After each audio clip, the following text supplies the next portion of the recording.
नाज़रीन कराम, नमाज के बाद अस्तगफिरुल्लाह क्यों पढ़ा जाता है?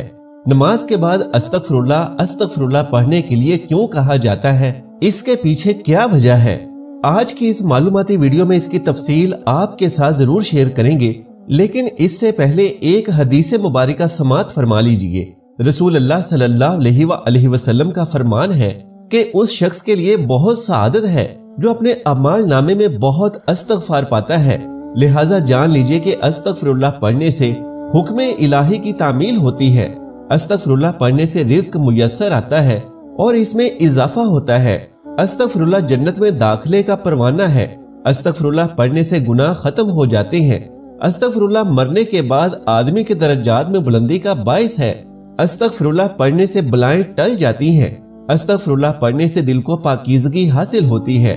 अस्तगफिरुल्लाह पढ़ने से बे औलादों को औलाद मिलती है। अस्तगफिरुल्लाह पढ़ने से सेहत और तंदुरुस्ती मिलती है और इंसान अपनी जिस्मानी और रूहानी कुव्वतों से बहुत फायदा उठाता है। ये उस बेबस आदमी के लिए राह कुशादा है जिसके लिए जमीन तमाम तर वसअतों के बावजूद तंग पड़ गई है। वो मायूस शख्स जो अपने आप से उकता गया है और वो परेशानी के बायस तंगदिली का शिकार रहता है।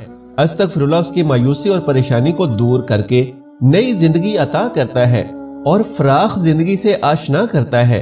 प्यारे नाज़रीन, एक मकूला हजरत अबू बकर सिद्दीक रजी अल्लाह तआला अन्हु का बड़े काम का है और बड़ा याद रखने का है। हजरत अबू बकर सिद्दीक रजी अल्लाह तआला अन्हु फरमाते हैं कि जब कोई शख्स काम अंजाम देने के बाद दो कलीमे कह ले तो शैतान कहता है कि कमर तोड़ दी, और वो कलीमे ये हैं अल्हम्दुलिल्लाह और अस्तगफिरुल्लाह।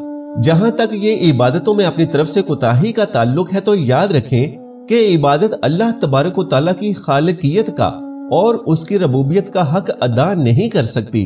लिहाजा हमारी तरफ से जो इबादतों में कुताहियां और गलतियां होती हैं तो उन पर इस्तगफार करना चाहिए और अस्तगफिरुल्लाह अस्तगफिरुल्लाह अस्तगफिरुल्लाह कहते रहना चाहिए। नाज़रीन किराम, सिर्फ नमाज में ही कुताहियां नहीं होती बल्कि नमाज के अलावा भी हमसे जाने या अनजाने में गुनाह सरजद हो जाते हैं।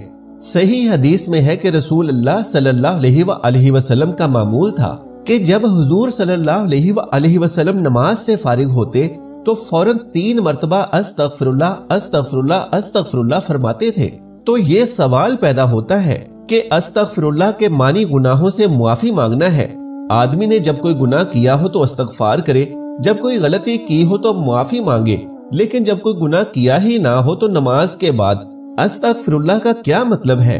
वजह दर हकीकत यह है कि इशारा इस बात की तरफ करना मकसूद है कि नमाज तो बेशक हमने पढ़ ली, लेकिन जैसा पढ़ने का हक था वो हमसे अदा न हो सका। लिहाजा हमारी नमाज में जो कोई कुताही हो उस पर हम इस्तगफार करते हैं। नाज़रीन किराम, हजरत आयशा सिद्दीका रजी अल्लाह तआला अन्हा ने नबी करीम सल्लल्लाहु अलैहि वसल्लम से पूछा कि ये तो अजीब बात है कि सारी रात अल्लाह के हुजूर खड़े होकर इबादत करते रहे, तो सुबह को इस्तगफार किस बात पर करते हैं? अपने गुनाहों का करते हैं या किसी और बात पर? तो नबी करीम सल्लल्लाहु अलैहि वसल्लम ने इरशाद फरमाया कि वो इस्तगफार रात को की गई इबादत की वजह से है कि रात को की गई इबादत में ए अल्लाह, आपकी रबूबियत का हक हमसे अदा ना हो सका, इस वास्ते हम इस पर इस्तगफार करते हैं। कुरान करीम में अल्लाह तबारक व तआला नेक बंदों की तारीफ करते हुए फरमाते हैं कि ये वो लोग हैं जो रात को बहुत कम सोते हैं, यानी रात को अल्लाह के हुजूर खड़े होकर अल्लाह की इबादत करते हैं। अल्लाह तबारक व तआला के हुजूर नमाज पढ़ रहे होते हैं और वो अल्लाह के हुजूर इस्तगफार करते हैं। खुद नबी करीम सल्लल्लाहु अलैहि वसल्लम सारी रात खड़े रहते हुए पांव पर वरम आ रहा है, मगर फिर भी फरमा रहे हैं कि ए अल्लाह, हम आपकी इबादत का हक अदा नहीं कर सके, ए अल्लाह, हम आपकी मार्फत का हक अदा नहीं कर सके। तो प्यारे नाज़रीन, हम और आप किस तरह कर लेंगे? क्योंकि इंसान अल्लाह ताला की इबादत का हक अदा नहीं कर सकता, तो इसकी सूरत ये बताई कि अल्लाह तबारक व तआला की इबादत के बाद इस्तगफार कर लिया करो। उनकी रहमत ऐसी है कि वो इबादत में कुताहियों और गलतियों को मुआफ करने के बाद उनकी तलाफी फरमाएंगे और वही चीज अता फरमाएंगे जिसका उन्होंने वादा फरमाया है।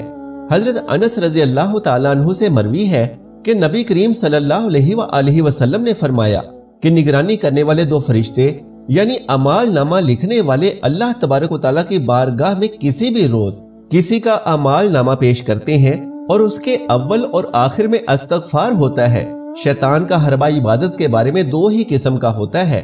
ایک حربہ اس کا یہ ہوتا ہے کہ وہ عبادت کے بارے میں بندے کو کبر و ناز میں مبتلا کر دیتا ہے کہ میں بڑا عبادت گزار ہو گیا، میں نے اللہ کی بہت عبادت کی وغیرہ۔ بندے کے دل میں عبادت کے بارے میں ناز اور گھمنڈ پیدا کرتا ہے تو الحمدللہ کا لفظ شیطان کی کمر توڑ دیتا ہے کہ میں نے کیا، در حقیقت توفیق کسی اور کی ہے، یہ سب کچھ اسی کی عطا ہے۔ دوسرا حربہ شیطان کا یہ ہوتا ہے کہ شیطان اس بات پر لگا دیتا ہے کہ تیری عبادت کیا، تیری نماز کیا، تیرا سجدہ کیا، اور اس سجدے کی ناقدری کروا کر دل میں مایوسی پیدا کر دیتا ہے کہ ساری عمر ہو گئی نماز پڑھتے پڑھتے، لیکن نماز پڑھنے کا جو حق تھا وہ ہم سے ادا نہ ہو سکا۔ جب وہ حق نہیں ادا ہوتا تو نماز پڑھنے کا کیا فائدہ؟ یہ مایوسی شیطان دل میں پیدا کرتا ہے۔ اس کا علاج حضرت ابو بکر صدیق رضی اللہ تعالیٰ عنہ نے استغفر اللہ کے ذریعے بتا دیا کہ عبادت میں جو کوتاہیاں ہوں اس پر استغفر اللہ کرو۔ ایک حدیث مبارکہ میں نبی کریم صلی اللہ علیہ وآلہ وسلم نے ارشاد فرمایا کہ جو کوئی استغفار کو لازمی پکڑے، اللہ پاک اس کے لیے ہر تنگی میں آسانی اور ہر غم سے دوری کا سامان پیدا فرمائیں گے اور اسے ایسی جگہ سے رزق عطا فرمائیں گے کہ جہاں سے اس کا گمان بھی نہ ہوگا۔ اسی طرح ایک دوسری حدیث مبارکہ میں ارشاد فرمایا گیا کہ قیامت کے روز جو شخص اپنے نامہ اعمال میں استغفار پائے گا اس کے لیے خوشخبری ہے، استغفار کا عمل اللہ تعالیٰ کو بے حد محبوب ہے۔ ایک حدیث مبارکہ میں جناب نبی کریم صلی اللہ علیہ وآلہ وسلم نے ارشاد فرمایا کہ جب بندہ اللہ تبارک و تعالیٰ سے توبہ کرتا ہے تو اس کی توبہ سے اللہ سبحانہ و تعالیٰ اس طرح خوش ہوتے ہیں کہ جتنا تم میں سے کوئی اس وقت ہوتا ہے جب وہ اپنی سواری پر جنگل و بیابان میں جا رہا ہو، اچانک وہ سواری اس سے گم ہو جائے، اس حال میں کہ اس پر اس کا کھانا اور پینا بھی ہو، وہ اس کی واپسی سے مایوس ہو جائے اور ایک درخت کے سائے میں لیٹ جائے، ابھی وہ اسی حال میں ہو کہ دفعتاً دیکھے کہ وہ سواری اس کے پاس کھڑی ہے، اور پھر مسرت اور شادمانی کی حالت میں یہ کہہ بیٹھے کہ اے اللہ میں آپ کا رب اور آپ میرے بندے ہیں، یعنی ایسی خوشی نصیب ہو کہ اس سے کلمات ادا کرتے وقت الفاظ الٹ ہو جائیں۔ جناب رسول اللہ صلی اللہ علیہ وآلہ وسلم نے اپنے مبارک عمل سے بھی امت کو استغفار کی طرف متوجہ کیا۔ ایک حدیث میں ارشاد فرمایا کہ اے لوگو اللہ کے سامنے توبہ کرو، بے شک میں بھی دن میں 100 مرتبہ توبہ کرتا ہوں۔ پیارے ناظرین، اس کے علاوہ استغفار کی بے حد و حساب فضیلتیں اور برکتیں بیان کی جا چکی ہیں، لہٰذا استغفار کو اپنا معمول بنانا چاہیے۔ اللہ تبارک و تعالیٰ سے دعا ہے کہ نیکی کی بات کو سننے، سمجھنے اور اس پر عمل کرنے کی طاقت و توفیق مرحمت فرمائے، میرا سنانا اور آپ کا سننا قبول و منظور فرمائے، آمین یا رب العالمین۔ پیارے ناظرین، آخر میں درخواست ہے کہ میری آج کی اس معلوماتی ویڈیو کو لائک اور شیئر کر دیجئے اور میرے اسلامی و اصلاحی چینل کو سبسکرائب کر لیجئے۔ جزاک اللہ خیرن کثیرا۔ اللہ ہم سب کا حامی و ناصر ہو۔